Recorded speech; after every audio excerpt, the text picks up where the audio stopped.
Boa noite. Atores, atrizes, técnicos de espetáculos de diversão estão se mobilizando contra a ADPF 293, Decisão de Descumprimento de Preceito Fundamental. O termo é técnico no campo jurídico, mas significa que a ação da Procuradoria-Geral da República pode acabar com a obrigatoriedade do registro profissional para artistas e técnicos em espetáculos de diversão e arte de todo o Brasil.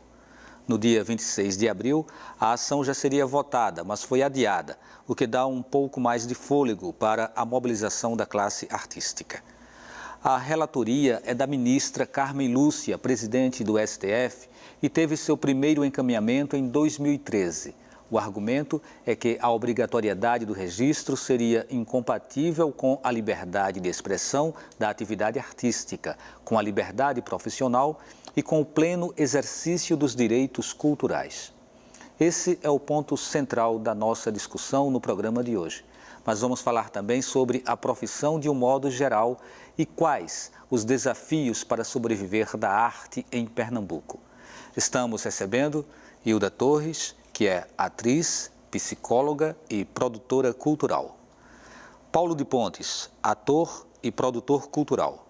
Taveira Júnior, artista, produtor, diretor da Companhia de Teatro Galharufas.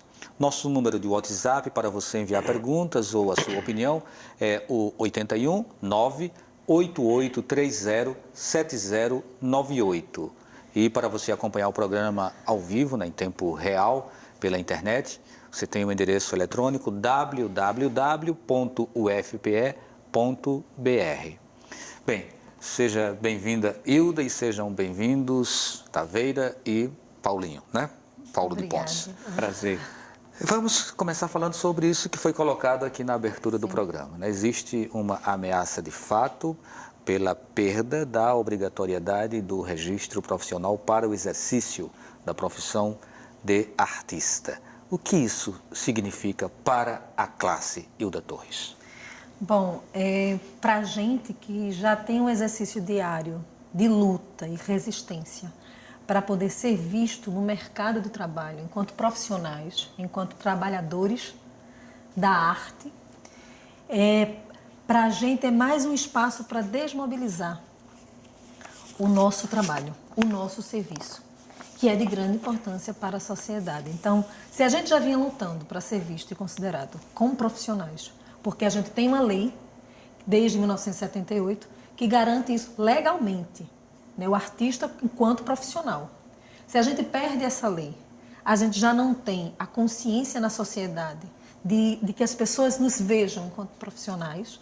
Imagina se a gente não tem a lei para garantir, pelo menos, esse espaço da gente enquanto profissionais. Então, quer dizer, isso é um grande impacto. E que não é só para nós, artistas, trabalhadores da área, mas também para a sociedade. Sociedade que se empodera culturalmente, que faz a sua formação da sua identidade cultural também através dos espaços promovidos pela arte e tudo que a arte tem potencial de fazer.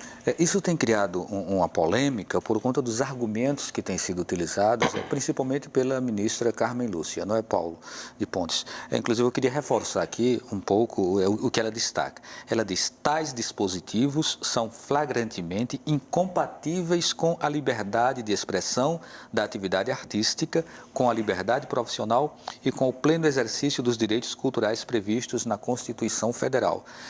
O que ela quer dizer com isso? Dizer que é incompatível com a liberdade de expressão artística? Olha, eu acho que tem dois pontos aí. A livre expressão artística, ela constitucionalmente, ela é um direito de todo cidadão. Agora, a arte como expressão profissional, cabe a cada cidadão escolher aquele caminho como profissão. Então, tem uma confusãozinha aí que é preciso um debate mais aprofundado para não misturar livre expressão, a expressão artística, com a arte em si. Né? Existe um caminho muito grande aí entre a expressão e a arte. Né? Eu acho que quando a pessoa escolhe a arte como profissão, se faz necessário que ela se aprofunde naquilo que ela escolheu como profissão, né?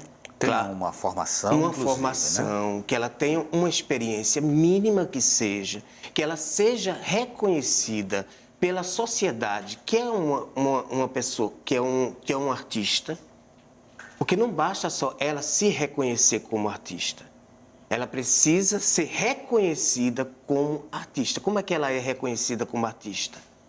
Ela ter uma experiência naquele ramo que ela escolheu. Agora, tem um detalhezinho que eu queria explicar, que também está confundindo. Essa DPF 293, ela, na verdade, ela não quer restringir, não quer, como se fala? Ela não quer liberar, não quer restringir o registro. Ela quer só tirar a obrigatoriedade do registro através das escolas técnicas e através dos ensinos superiores, né? Então, veja bem, ao meu ver, isso aí é cortar um direito nosso pela raiz, que é o nosso intelecto, né? O direito de você se preparar intelectualmente sobre a sua arte, o direito. Então, a partir daí, eles querem cortar isso e liberar, né? Porque hoje em dia existem dois caminhos para você ter o registro, ou você pela universidade, escolas, ou então através de um sindicato que te dá a aptidão para que você tenha um registro. Certo. Vamos voltar a essa discussão sobre essa formação e sobre a condição em que fica a universidade e a sua graduação no momento em que essa coisa ela vingue, né? Ou seja, a gente está falando aqui de uma perspectiva para que não vingue, o movimento é exato para que não vingue, mas se ela vingar, isso vai mexer em muitas estruturas. Eu queria ouvir ainda a fala do Taveira sobre essa pergunta básica que a gente trouxe aqui no começo do programa. Eu acho que na atual situação econômica, social, política do país, é muito perigoso tal determinação ou tal resolução, porque coloca em xeque a profissionalização de uma série de pessoas que passam para uma marginalidade, né? E ser confundido com qualquer que seja o outro tipo de artista ou livre expressão.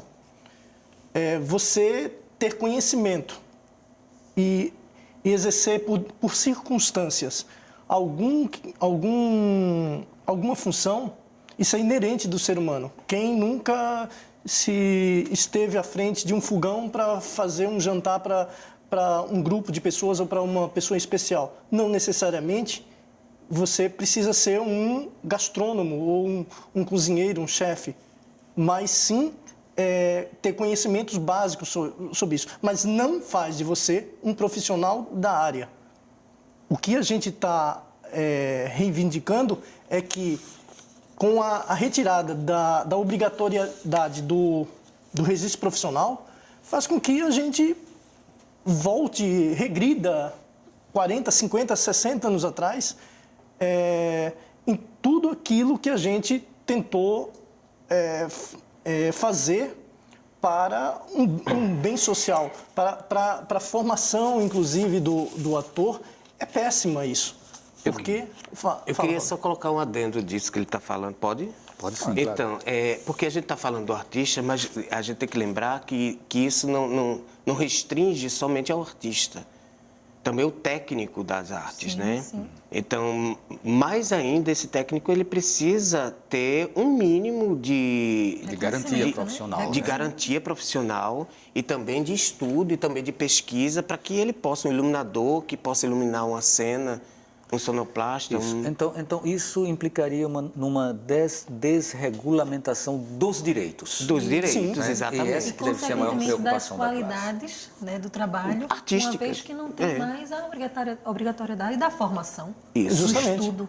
O impacto disso sobre as escolas de teatro na cidade, de outros profissionais, amigos, colegas nossos que estão na batalha, inclusive para segurar esses espaços deles, que há de se considerar que a situação já é ruim, nossa, no sentido de espaços onde a gente possa fazer a fluição da nossa produção, é muito ruim essa resolução.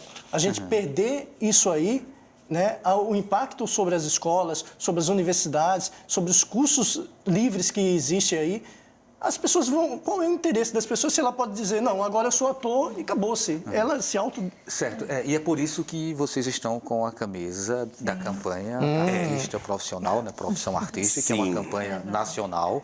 A gente tem visto uma grande mobilização no Brasil inteiro. Né?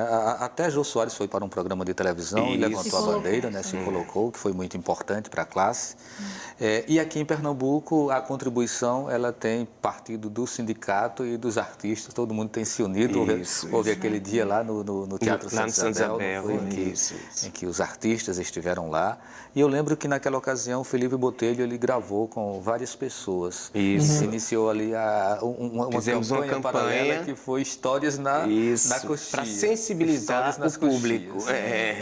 E aí o Germano Raiuti, ele foi também abordado pelo Felipe Botelho e gravou a fala dele. A gente vai ouvir aqui um pouquinho a fala dele, bom. Possivelmente depois disso a gente encerra o bloco e continua o nosso papo lá na frente. Vamos lá.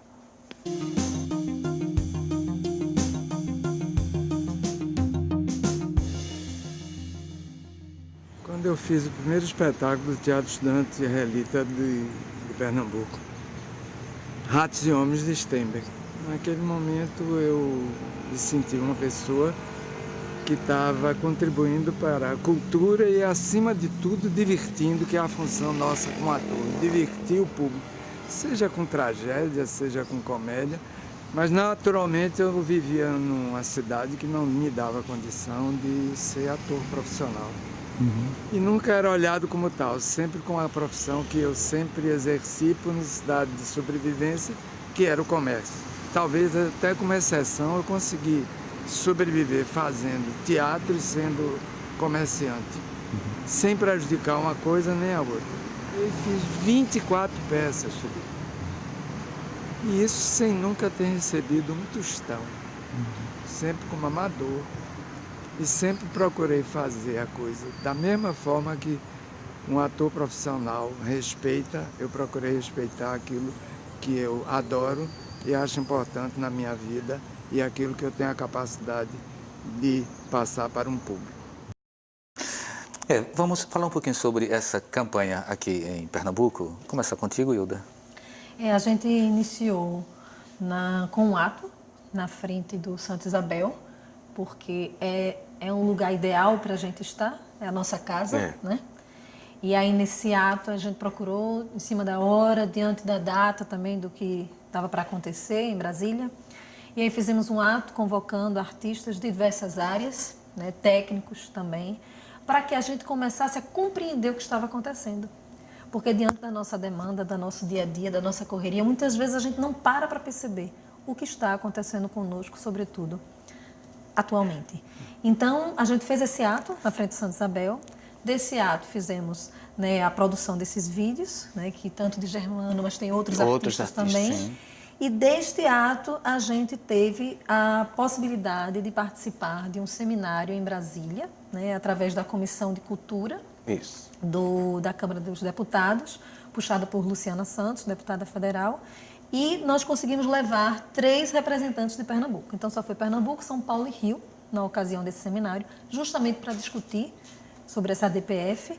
E de nós foram representando, né, Manuel Constantino, representando os artistas, para falar do artista profissional e também da memória de luta, porque para a gente conseguir a lei que a gente conseguiu, regulamentando a nossa profissão em 1978, foi uma luta. A gente teve Ivonete Mello, representando o Sindicato dos Artistas, o SATED Pernambuco, e Paulo de Castro representando a APACEP, que para a gente foi de grande importância. Neste mesmo momento, a gente estava tendo uma transmissão ao vivo aqui em Recife. E ainda assim, é bom frisar que ainda assim, indo esses 3 representantes nossos, que nós escolhemos lá no ato, nós criamos uma carta coletiva onde todos os que estavam no ato assinamos e além dos 3 representantes foi lida essa carta lá. E concomitantemente, nós assistimos ao vivo de cá para lá. Nós nos juntamos lá na Fiandeiros e a gente assistiu ao vivo. Não é isso? Então, é muito importante que todos estejam juntos nessa sucessiva luta. Que teve um seminário, depois teve uma outra reunião em Santa Isabel. E o movimento está vivo, né? O movimento está vivo, a gente vai para um certo. intervalo e daqui a pouquinho a gente volta falando sobre a profissão do artista.